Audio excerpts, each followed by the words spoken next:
The champagne flute shattered against the marble floor of my penthouse, but I didn't flinch.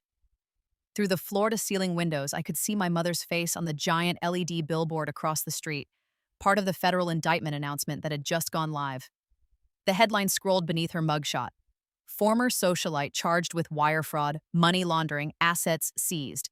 I lifted my phone and blocked her number. The 53rd call in the last hour went straight to voicemail, just like the previous 52.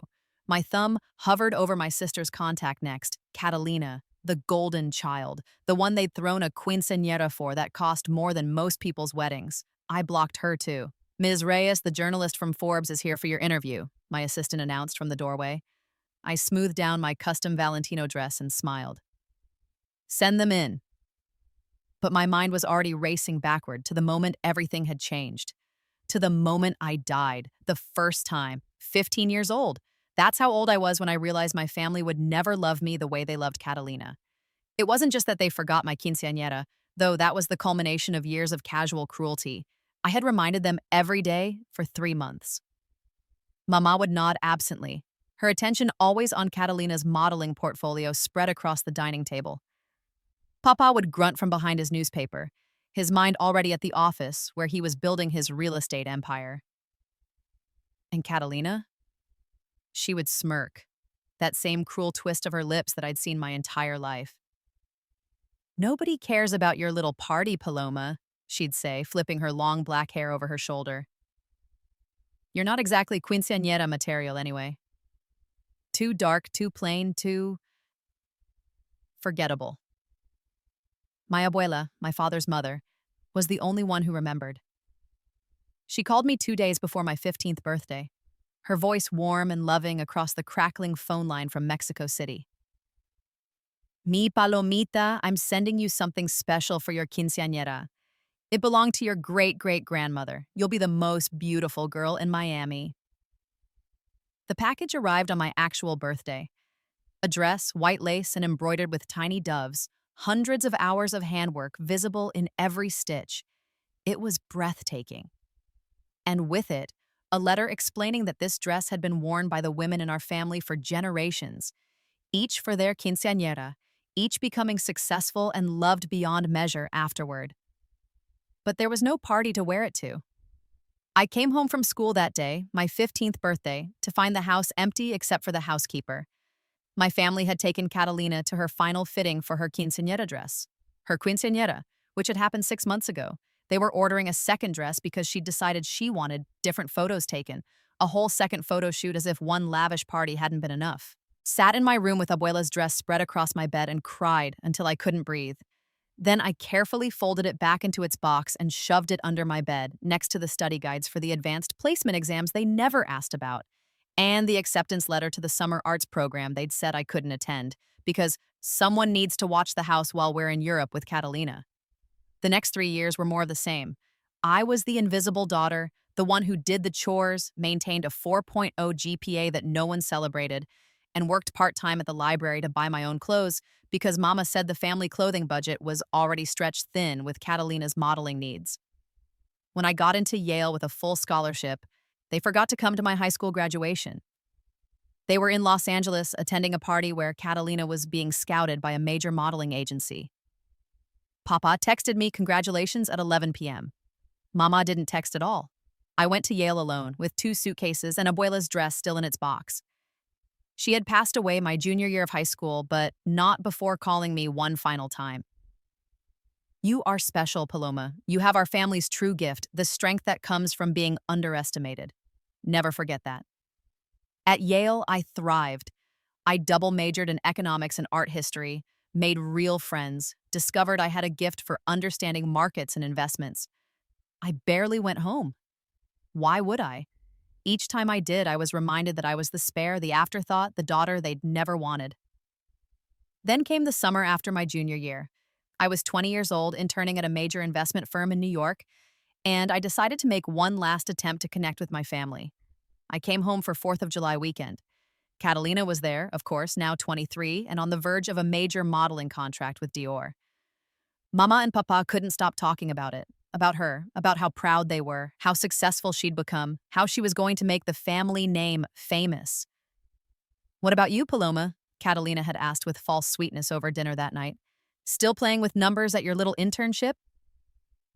It's Goldman Sachs, I said quietly, and I've been offered a position after graduation. How nice, Mama said, not looking up from her phone. Catalina, show them the photos from your shoot in Paris. I excused myself early and went to bed. I didn't cry anymore. I'd learned not to, but I dreamed. I dreamed of Abuela, vivid and real, sitting on the edge of my bed in my childhood room. The dress, mi palomita, she said. You must wear the dress. I woke up disoriented, unsure if it had been a dream or something more. And I found myself pulling the box out from under my bed, opening it for the first time in years. The dress was as beautiful as I remembered, but now I saw something I'd missed before. Sewn into the hem, in tiny, careful stitches, was a message in Spanish. Para las mujeres fuertes de nuestra familia, sobrevivientes y victoriosas. For the strong women of our family, survivors and victors. Something shifted in me that night. Some decision I didn't fully understand yet. Some sense that this dress meant more than I'd realized. I decided I would wear it. Not for a quinceañera I'd never had, but for something. For some moment when I claimed my own power. I didn't know that moment was about to come. The next morning, Catalina came into my room without knocking. Her eyes landed on the dress, spread across my bed where I'd been examining the intricate embroidery in the morning light. What's that? She asked, her voice sharp. Abuela's gift, for my quinceañera.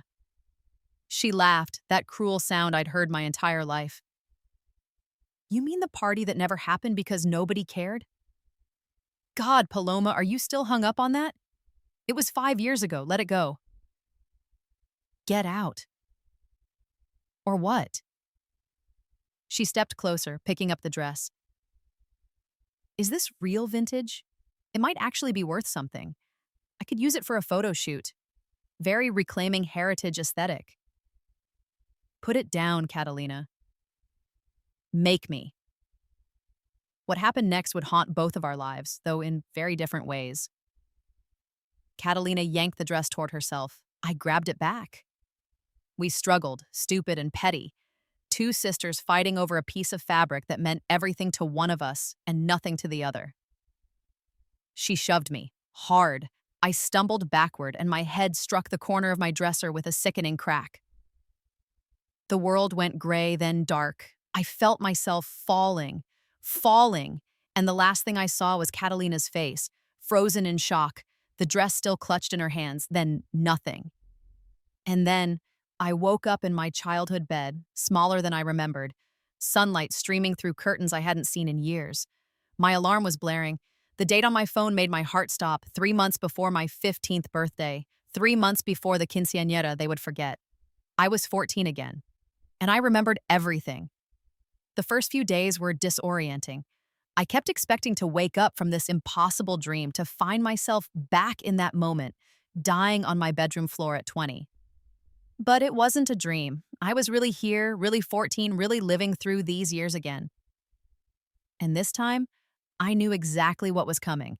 I knew that Papa's real estate company was built on increasingly shaky loans and creative accounting that would eventually catch up with him. Though in my first life, it hadn't happened until after I'd graduated from Yale, and I'd been too distant from the family to be affected. I knew that Mama's obsession with Catalina's career would lead her to make increasingly desperate financial decisions, funneling family money into her investments in Catalina's modeling, taking out loans against the house, against Papa's business. I knew that Catalina's modeling career would peak early, that the Dior contract would fall through because she'd develop a reputation for being difficult, that by her late 20s, she'd be addicted to pills and trying desperately to maintain relevance. I knew that they would never, ever love me the way I deserved. But this time, I also had something they didn't: knowledge and time. And a grandmother's dress with a legacy of strong women behind it. I went to school that day and aced every test, every quiz, every pop assignment, because I'd already taken these classes. My teachers were shocked. Paloma, this is remarkable work, Mrs. Henderson said after I'd turned in a perfect essay on Latin American literature. Have you been studying ahead? Something like that, I said. At home, I was the same quiet, forgettable daughter. I did my chores, I listened to Catalina brag about her newest modeling gig. I watched Mama and Papa dote on her while barely noticing I existed. But now I was watching with different eyes, calculating eyes. I started keeping a journal, not on paper, where it could be found, but in a password-protected file on an old laptop I bought used with my library money. I documented everything, every neglectful comment, every forgotten promise. Every time Catalina was cruel and they laughed it off as sisters being sisters. Every financial decision I overheard Papa discussing, every questionable business practice, every corner cut. Knowledge was power, and I was gathering power in secret. 2 months before my quinceañera, Abuela called. Hearing her voice made me cry, really cry, for the first time since I'd woken up 14 again. Mi Palomita, you sound upset. What's wrong? I miss you, Abuela. The truth of it overwhelmed me. In my first life, I'd lost her when I was 17. Now I had her back, even if only for a few more precious years. I miss you too, my love. That's why I'm calling. I'm sending you something special for your quinceañera. It belonged to your great-great-grandmother. I let her talk, the speech I'd heard before but was hearing with completely new understanding. The dress wasn't just a dress. It was a symbol of every strong woman in our family who'd been underestimated and had triumphed anyway. And now I understood what that really meant.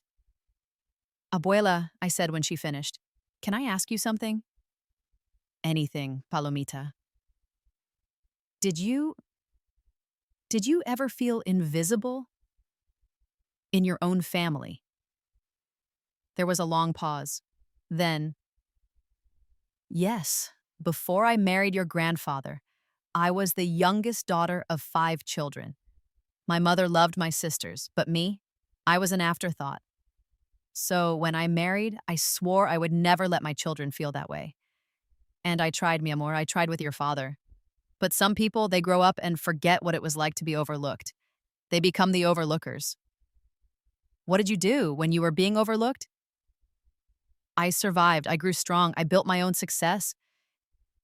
Did you know I started 3 businesses in Mexico City? No, of course you didn't. Your father never talks about it. But I made my own money, my own name, my own life. The dress. It's a reminder. We don't need them to see us to be powerful. After we hung up, I sat with those words. I don't need them to see me to be powerful. I started making plans. First, I needed money of my own. Real money, not just my library paychecks. I took every penny I'd saved and opened an investment account online, lying about my age, using fake documents I created with skills I'd learned at Yale. In 2010, I knew exactly which stocks would explode. Amazon, Apple before the iPhone boom, Tesla in its early days, Bitcoin when it was still trading for dollars, not thousands. I started with $300. Within a month, I had $2,000. Within 3 months, I had $15,000. I was 14 years old with a secret portfolio that was growing exponentially. Second, I needed documentation. My old laptop became my archive. I installed a keylogger on Papa's computer. Easy to do when I was the forgotten daughter who could move through the house like a ghost. I collected every email, every financial record, every shady business deal. I photographed documents from his office when he was out. I recorded conversations. None of it was legal. All of it was necessary. Third, I needed allies. In my first life, I'd been alone. This time, I reached out. I called Abuela weekly, building a relationship with her that I'd never prioritized before. I confided in her carefully, testing the waters. Sometimes I feel like they don't see me, I told her. They don't, mi amor. They see Catalina because she demands to be seen. But being seen isn't the same as being powerful. You remember that. I also made friends at school, real friends, not just casual acquaintances. Emma, who was brilliant with computers. Marcus, whose mother was a lawyer.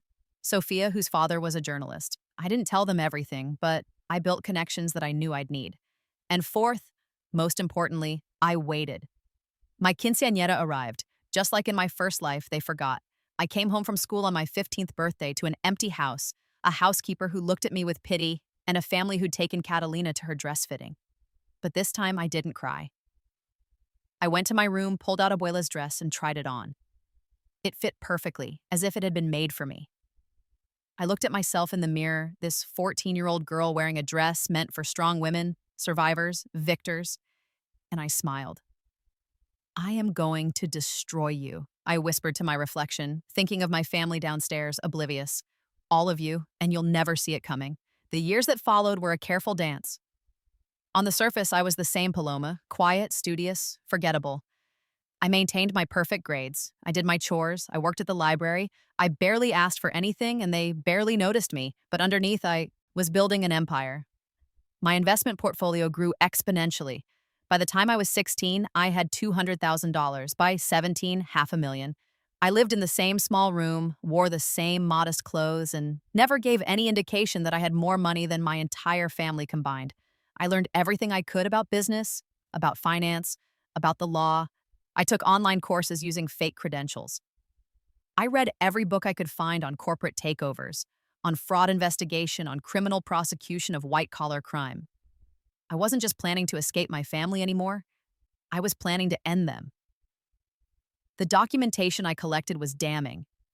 Papa's real estate empire was built on fraud, fake appraisals, shell companies, money laundering through property sales. He was defrauding investors, banks, even his own business partners. It was all there in emails and financial records and recorded conversations. Mama was complicit, of course. She knew where the money was coming from, and she was making it worse, taking out loans they couldn't repay to fund Catalina's career, forging documents to secure credit. Catalina herself was clean, legally speaking, but she was cruel, entitled, and stupid. She posted everything on social media, every expensive purchase, every party, every casual display of wealth. She had no idea that her Instagram account would become evidence someday. When I got into Yale again, early acceptance, full scholarship, perfect scores, I didn't tell them right away. I waited until dinner one night, when Catalina was complaining about how hard her life was, how exhausting it was being beautiful and in demand. I got into Yale, I said quietly. They barely looked up. That's nice, mija, Mama said absently. Papa grunted. Expensive. Full scholarship. Well, you always were good at tests, Catalina said dismissively. Some people are meant to be beautiful and some people are meant to study. At least you found your thing, I smiled. Yes, I found my thing. I went to Yale again, and this time I was prepared. I'd already taken all these classes so I could focus on what really mattered: connections. I joined every business club, every investment society. I networked relentlessly. I got internships not because I was learning, but because I was positioning myself, and I continued to gather evidence. Even from New Haven, I had access to my parents' computers through the malware I'd installed. I watched in real time as Papa made increasingly desperate deals, as Mama forged more documents, as their house of cards grew taller and more unstable. I graduated from Yale at 20, summa cum laude, job offers from 3 different top investment firms, and a secret portfolio now worth $3 million. My family came to graduation this time only because Catalina had a modeling gig in New York and they were in the area anyway. We're so proud of you, Mama said, snapping a quick photo with me before rushing off to Catalina's event. Thank you, I said, knowing it was the last time I'd speak to her as someone who wanted her approval. I moved to New York. I took a job at Goldman Sachs, not because I needed the money, but because I needed the credibility and the access to resources. I rented a beautiful apartment in Tribeca, but I told my family I had roommates in a studio in Queens. I wore designer clothes to work, but when I video called them, I dressed down. Let them think I was still struggling, still forgettable, still beneath their notice. Meanwhile, I was building my case. I'd spent 5 years collecting evidence, but now I needed to know what to do with it. I consulted with lawyers anonymously through cryptocurrency payments and encrypted communications. I learned exactly what crimes my parents had committed, what the penalties were, how to ensure the evidence would be admissible, and I waited for the perfect moment. It came on Catalina's 28th birthday. She was throwing a massive party in Miami, the kind of ostentatious display she'd become known for, funded entirely by our parents' increasingly questionable finances. Everyone who was anyone in Miami social circles was invited. I wasn't invited, of course, but I was there anyway, watching from a hotel room across the street, my laptop open to multiple screens showing security camera feeds I'd hacked, social media posts updating in real time, and financial records I'd pulled that afternoon. Because today was the day. Today, I would execute my plan. Three things happened simultaneously at 9 p.m. that night. First, the FBI raided my father's office in downtown Miami. They'd received an anonymous tip, backed by extensive documentation, about wire fraud, money laundering, and securities violations. The evidence was overwhelming and had been delivered to them through multiple channels over the past month, impossible to ignore. Second, the IRS froze all of my parents' accounts for tax evasion and fraud, years of unreported income, fake deductions, hidden assets, all documented, all submitted by an anonymous whistleblower who'd done their homework. Third, a major investigative journalist published an expose on the dark side of Miami real estate, featuring my father's company prominently. The article included interviews with defrauded investors, copies of fake documents, and a trail of financial crimes that read like a thriller. The source of the information was anonymous, but impeccably documented. I watched the party on social media as news started to filter through. Catalina's smile faltering as she checked her phone. Mama going pale, rushing to a corner to make calls. Papa's face turning red, then white as FBI agents actually showed up at the party to ask some questions. The party ended early. The guests scattered. And the Reyes family's carefully constructed facade of wealth and success crumbled in real time on social media. I closed my laptop and smiled. The next 6 months were a masterclass in watching karma work, or rather in watching my carefully orchestrated revenge play out exactly as planned. Papa was indicted on 17 counts of fraud. The evidence was so overwhelming that his lawyers immediately started negotiating a plea deal. His real estate empire collapsed. Properties were seized, investors sued. He was looking at 20 years in federal prison. Mama was charged as an accomplice and also with identity theft. The forged documents came back to haunt her. She tried to claim she didn't know what Papa was doing, but the evidence said otherwise. Her sentencing would come later, but her lawyers were talking about 8 to 10 years. And Catalina? Beautiful, cruel Catalina lost everything without being charged with a single crime. The family money was gone, seized by the government. Her modeling career, already declining, evaporated entirely once she became the daughter of con artists. Her Instagram posts about wealth and luxury became evidence in her parents' trial, proof of how much money they'd stolen. She had to move into a tiny apartment with 2 roommates. She had to get a real job, working retail. Her face, the face she'd been so proud of, became recognizable for all the wrong reasons. I watched it all from a distance, my heart cold and satisfied. They called me, of course. Dozens of times, hundreds. Mama crying, begging for help, for money, claiming she didn't understand how this had happened. Papa angry, demanding I help him, as if I owed him anything. Catalina desperate, saying we were sisters, we were family, I had to help. I blocked them all, but I wasn't finished yet. 6 months after the indictments, after the worst of the media frenzy had died down, I threw a party. My 25th birthday celebration, a full decade after the Quinceañera they'd forgotten. I rented out the most exclusive venue in Manhattan. I wore Abuela's dress, altered slightly to fit my adult body, but still the same beautiful, powerful garment. I invited everyone who mattered: business leaders, celebrities, socialites, journalists. I made sure the guest list was publicized, and I made sure my family knew about it. I sent them all invitations, not because I wanted them there, but because I wanted them to know they weren't invited. The invitations were addressed and then marked, "Invitation rescinded, not welcome." The party was everything my quinceañera should have been, multiplied by luxury and success and power. There was a live band, gourmet catering, an ice sculpture of a dove in honor of my name. I gave a speech thanking everyone who'd supported me, and I pointedly mentioned Abuela, the grandmother who'd believed in me when my own parents hadn't. The photos went viral. "Self-made millionaire celebrates without her criminal family," read one headline. "The sister who got away, Paloma Reyes's rise from family scandal," read another. Catalina tried to crash the party. Security turned her away at the door, and TMZ caught the whole thing on camera. Her face twisted with rage and desperation as she screamed that I was her sister, that I owed her, that family was supposed to help family. Tell me, I said, walking to the door myself, looking radiant in my dress and my success. What does family mean to you, Catalina? Because I remember being family when you stole from me, when you mocked me, when you and Mama and Papa forgot the most important birthday of my teenage life and never even apologized. I remember being family then. Paloma, please. You wanted to know if this dress was valuable, I said, running my hand down the embroidered lace. You asked if you could use it for a photo shoot. It is valuable. It's priceless. It belonged to the strong women in our family, survivors and victors. I'm wearing it tonight because I survived you, all of you, and now I've won. I turned and walked back into my party, leaving her crying on the sidewalk. The video went viral too. I became a symbol, the daughter who'd escaped, who'd thrived, who'd gotten revenge not through violence but through success and exposure of the truth.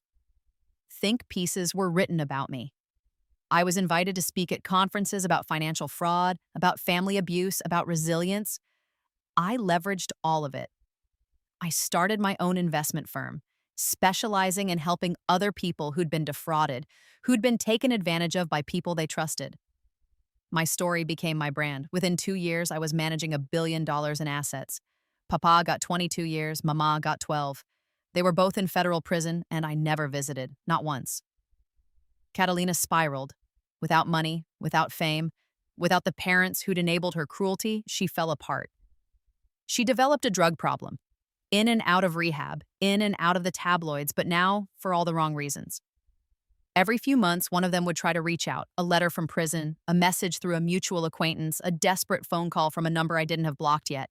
They always said the same things. We're sorry, we didn't realize, we need help. We're family. I never responded. They weren't my family. They'd made that clear 15 years ago when they forgot the most important birthday of my childhood. 5 years after that 25th birthday party, I sat in the penthouse apartment I'd bought in downtown Miami, the city where I'd grown up, invisible, and had returned as someone impossible to ignore. The Forbes reporter across from me was young and eager, hanging on every word of my story. So you really never reconciled with them? She asked. Never forgave your family? I thought about that question. About forgiveness. About family. About what I owed to people who'd never loved me the way they should have. Forgiveness is for people who are sorry, I said finally. Really sorry, not just sorry they got caught, or sorry they need something from you. My family is sorry they're in prison. Sorry they lost their money. Sorry they need me now. But are they sorry for forgetting my quinceañera? For making me feel worthless for years? For mocking me, neglecting me, treating me like I was invisible? I paused, thinking of the hundreds of messages I'd received, scrolling through my memory of each one. No, they're not sorry for that. They still think they were right to prioritize Catalina, to invest in her, to love her more. They think I'm being vindictive by not helping them now. They don't understand that you can't forget someone's most important moments and then expect them to show up for yours. Do you ever regret it, the way it all turned out? I stood and walked to the window, looking out at the city that had once made me feel so small. The Forbes reporter couldn't see what I could see, the building that used to house my father's company, now owned by someone else. The hotel where Catalina had thrown that last party, now associated with scandal and failure. The streets where I'd once felt invisible. I used to think I wanted them to love me, I said. Then I thought I wanted them to suffer, but what I really wanted, what I actually got, was for them to see me, to really, truly see me, not as the daughter they could ignore, but as the woman I became in spite of them. And do they see you now? I smiled. Every time they read about my success, every time someone mentions my name, every time they sit in their prison cells or their tiny apartments and think about what they lost. They see me now. They'll see me for the rest of their lives. The article came out a week later. The Quinceañera they forgot, how Paloma Reyes built an empire from family betrayal. It won a journalism award. I framed it and hung it in my office. 6 months after that, I received a letter from federal prison. Mama's handwriting, shaky and old-looking now, though she was only in her 50s. Paloma, Lama, it read, I am dying, cancer, stage 4. I have maybe 6 months. I'm writing to ask, to beg for you to visit me. Just once? To let me explain, to let me apologize properly, to let me see my daughter one last time before I die. Please, mi amor, please. I read the letter 3 times. I thought about 14-year-old me, sitting in my room on my 15th birthday, crying over a forgotten quinceañera. I thought about every time I'd needed them and they hadn't been there. Every achievement they'd dismissed. Every moment of cruelty I'd endured. And I thought about Abuela, who had loved me, who had believed in me, who had died when I was 17 in my first life, and whom I'd gotten to love for a few extra precious years in this one because of the second chance I'd been given. I picked up my phone and recorded a video message. I didn't do voice. I wanted her to see my face, to see that I was unmoved. Mama, I said to the camera, you taught me many things, though not the ones you basanis intended. You taught me that family is not about blood, but about who shows up, who remembers, who cares. You forgot my quinceañera. You forgot dozens of birthdays, graduations, achievements. You forgot me, over and over again, for years. Now you want me to remember you? To show up for you? To care? I paused, making sure my face was calm, almost serene. No, you're dying surrounded by the consequences of your choices. And that seems fitting. You taught me that some people are forgettable. You were right. I've forgotten you already. I sent the video through her lawyer. I blocked the lawyer's number. I never responded to another letter. She died 4 months later. Papa sent me a message through a friend of a friend asking if I'd pay for the funeral. I sent back a single word. No. They buried her in a county cemetery, a pauper's grave, the woman who'd once been a Miami socialite. I didn't attend, neither did Catalina, though in her case it was because she was in rehab again and couldn't leave. Papa died 2 years after that, heart attack in prison. I found out from a news alert on my phone. I felt nothing. Catalina lasted the longest. She got clean eventually in her late 30s. She got a regular job, a small apartment, a quiet life. She tried one more time to reach out to me, a message on LinkedIn of all places. Paloma, it said, I don't expect forgiveness. I don't expect anything. I just wanted you to know that I understand now what we did to you, what I did. I was cruel because I was insecure, because I was afraid that if you shone too bright, I'd disappear. I'm sorry. I'm truly, truly sorry. Not because I want something from you, but because you deserved better. You deserved a sister who loved you. You deserved a quinceañera. You deserved a family. I'm sorry I couldn't be that for you. I read the message, and for the first time in a decade, I cried. Not because I forgave her, not because I wanted her back in my life, but because finally, after all these years, someone from my family had actually understood what they'd taken from me. I didn't respond to the message, but I didn't block her either. I let it sit in my inbox, unread according to the system, but actually read multiple times, proof that eventually even Catalina had seen me. 10 years after my 25th birthday party, 15 years after my parents' arrests, I stood in the ballroom of my own foundation, the Paloma Reyes Foundation for Overlooked Children, a nonprofit I'd started that funded education, arts programs, and scholarships for kids from abusive or neglectful homes. Kids like I had been. We were hosting our annual gala, and this year we were honoring 50 young people who'd overcome incredible odds to achieve their dreams. Every single one of them reminded me of 14-year-old me, sitting in my room with a forgotten quinceañera and a grandmother's dress. I wore that dress tonight, 30 years old and successful beyond impunity. Anything my family could have imagined, still fitting into the lace and embroidery that had survived generations. You look beautiful, my partner said, adjusting my necklace. Maria, brilliant, kind, successful in her own right. Someone who'd chosen to love me not despite my past, but because she admired how I'd survived it. I feel beautiful, I said, and meant it. The gala was perfect. We raised $10 million. The kids who received scholarships cried with joy and relief. Several of them came up to me afterward to say thank you, to tell me I'd changed their lives, to say they'd felt invisible until someone finally saw them.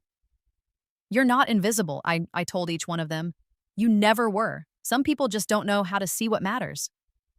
Toward the end of the night, my assistant approached with an uncertain expression. Ms. Reyes, there's someone at the door. She says she's your sister. She doesn't have an invitation, but she says she just wants to congratulate you, that she won't make a scene.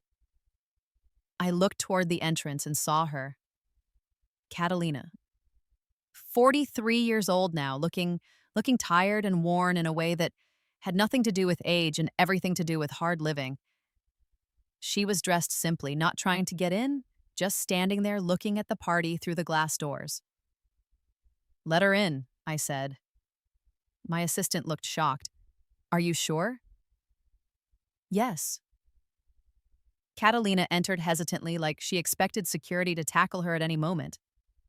She approached me slowly, keeping distance between us, respectful of the boundaries I'd maintained for 15 years. Paloma, she said, I know I shouldn't be here. I saw the news about the gala, about the foundation, about what you're doing for these kids, and I had to come. To see it. To see you. Why? I asked, not unkindly but not warmly either. Because you became everything Mama and Papa said I would be. Everything they invested in me to become. And you did it without them. Without anyone. You did it alone despite us, and you're using it to help kids who were overlooked like you were. She paused, tears streaming down her face. You became the woman I was supposed to be. And you're better at it than I ever could have been. I looked at her for a long moment. I thought about 14-year-old me and 14-year-old her, two sisters who could have loved each other, who should have supported each other, whose relationship had been poisoned by parents who'd chosen favorites and taught us to be enemies. You're right, I said finally. I did do it alone. I had to, but Catalina, she looked up at me, hope and fear mixed in her expression. I'm not alone anymore. I have Maria. I have friends who are real family. I have hundreds of kids who see me as a mentor, as someone who cares. I have a life full of people who chose to love me and whom I chose to love back. And you're not part of that. Her face crumpled. But, I continued, I don't hate you anymore. I did for a long time. I hated all of you.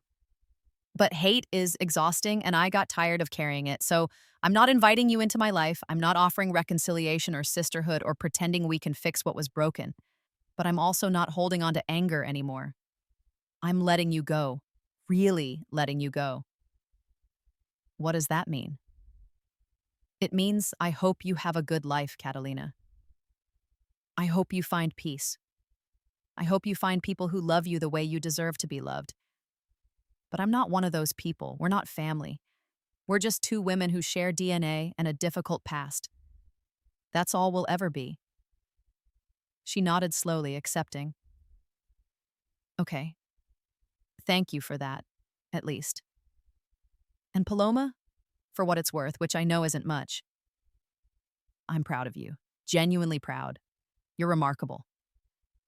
I know, I said, not arrogantly, but simply. I've always been remarkable. You all just couldn't see it. She left a few minutes later. I never saw her again, though I heard through mutual acquaintances that she stayed clean, found a decent job, even got married eventually.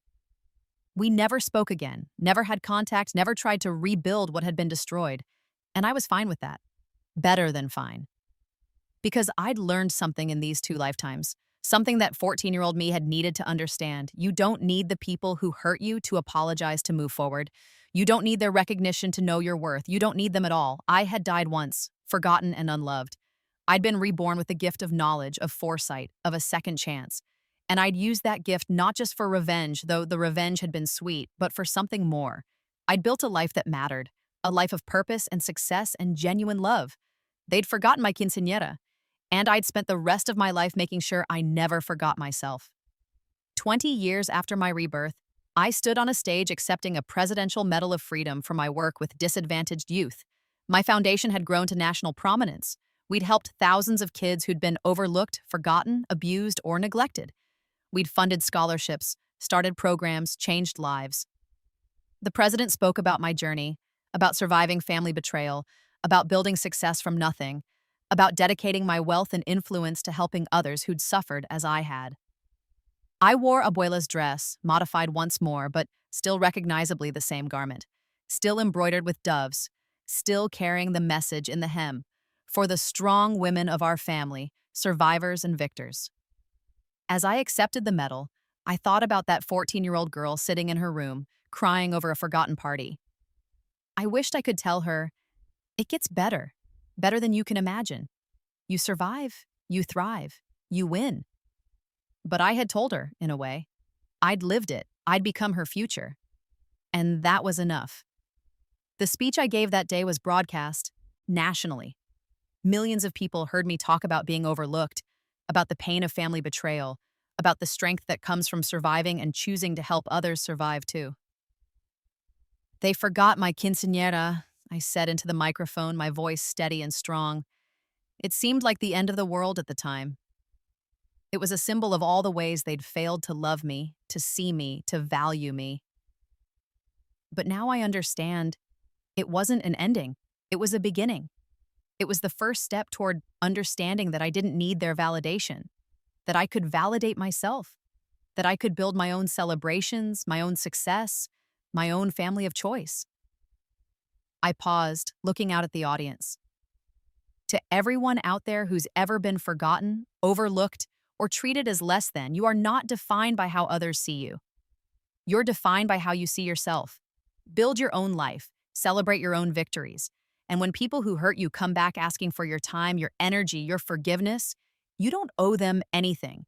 You only owe yourself the truth, that you deserved better, that you were always worthy, and that their inability to see it was their loss, not yours. The applause was thunderous.